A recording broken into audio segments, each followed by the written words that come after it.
இப்போ நம்ம coding டீகோடிங்கில் letter coding பார்க்க போகிறோம். லெட்டர் கோடிங்கில் மொத்தம் 7 டைப் இருக்குது. இதில் ஃபஸ்ட்டு 3 டைப் நம்ம பார்த்துட்ருக்கோம். ஃபார்வர்ட் பேட்டர்ன், ரிவர்ஸ் பேட்டர்ன், அப்புறம் வந்து கிராஸ் பேட்டர்ன்.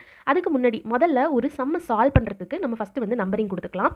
20, 9, 13, 5, 19, 4, 19, 23, 15, 3, 3, 12, 15, 3, 11. இப்போ இது ஃபார்வர்ட் பேட்டர்னில் இருக்கான்னு செக் பண்ணணும். அதுக்கப்புறம் ரிவர்ஸ் பேட்டர்னில் இருக்கான்னு செக் பண்ணணும். அதுக்கப்புறம் தான் நம்ம வந்து கிராஸ் பேட்டர்னுக்கே போகணும். இப்போ ஃபார்வர்ட் பேட்டர்னில் இருக்கான்னு பார்ப்போம். இங்கே பாருங்கள் 24. இங்கே 4 வந்து சின்ன நம்பராக இருக்கிறதுனால -16 நம்ம போடுவோம். ஆனால் -16 நம்ம பண்ணாலும் இங்கே என்ன வரும்னா இப்போது இந்த டி இருக்குல்ல, டி வந்து 20,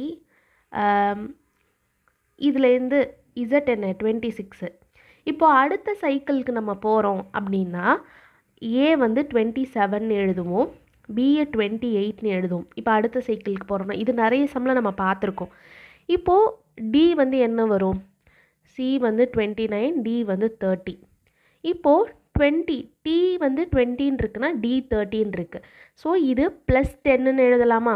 இந்த இடத்த நம்ம +10 அப்படின்னு சொல்லிட்டு எழுதலாம். நம்ம 16னும் போடலாம், +10 அப்படின்னு எழுதலாம்.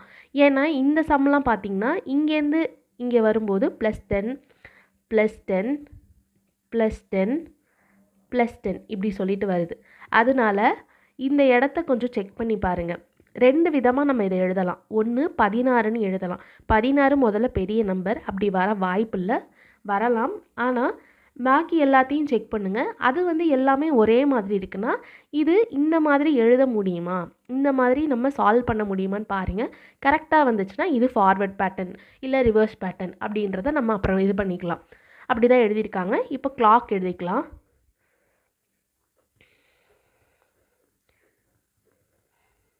இப்போ வந்து நம்ம 10 ப்ளஸ் பண்ணணும். 13 வரும் எம், 22 வரும் வி, 25 வரும் ஒய், திரும்ப 13 வரும் எம், இது 21 வரும் யூ. ஆன்சர் வந்து இதுதான். தேங்க்யூ.